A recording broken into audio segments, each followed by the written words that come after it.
Okay, for today's video mga master, mga lods, shoot sa tanin ba? Aircon. So, kasang tanawag yung fan motor. Iinit kayo. Kasang gusto ni. Okay, so nakasuot na nato ang yung cover sa yung fan motor. Ayun, yung sensor. So, na yung mga kuwan rin. Kasi mga balas-balas. Kita ninyo? Medyo.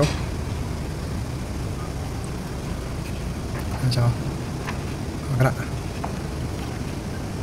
So, ito ng hinduan. Napay daghang kuwan sa ubos, oh. Ugaw. Lilingan sa nato na. Okay. Okay, pahabot sa tas ato ang check di ang aircon, no? Mandar pa kaning outdoor ani. So, ato yung obserbahan. Kana siya. Ato yung sagandar to. Ayan, ito po sa taas.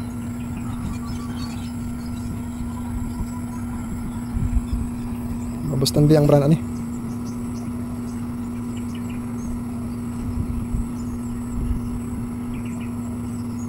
So mapamay pag-on ani dito sa indoor.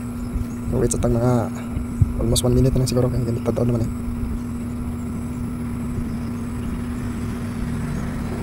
Okay, andar na. So ito yung observe dere eh.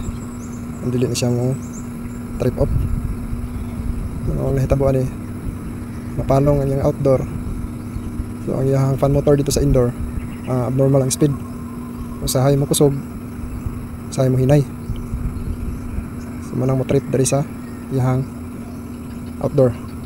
So since na may protection ng ato ang fan motor, nasa sensor, so malitect sa yung indoor bird. So manang i-command ang outdoor nga off ang unit. So observe sa mga master and mga loads. Okay, update ang mga master and mga loads. So mga 15 minutes nag-andar, no? So wala na siya nagpalong-palong. So ito sayang indoor unit.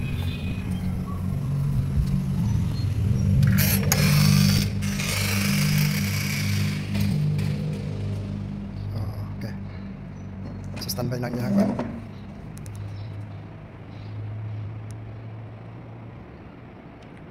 Ito nang nabalik dito, no?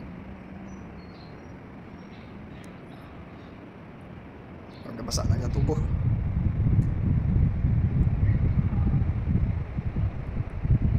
So ganiha, ang iyang speed siyang pan motor. Kung mandar ang iyang compressor, mahinay siya ang iyang speed. So once nga mapalong ang iyang outdoor unit, so makusog na po ang iyang speed. So matong atong tanaw ang iyang fan motor, no init kayo. So nadala ra mo po dyan atong hinlo. So goods na goods. So symbol na lang tani balik. Okay, manana na ito kasi simbol ang unit. So that's all. Thank you for watching mga master and mga lods.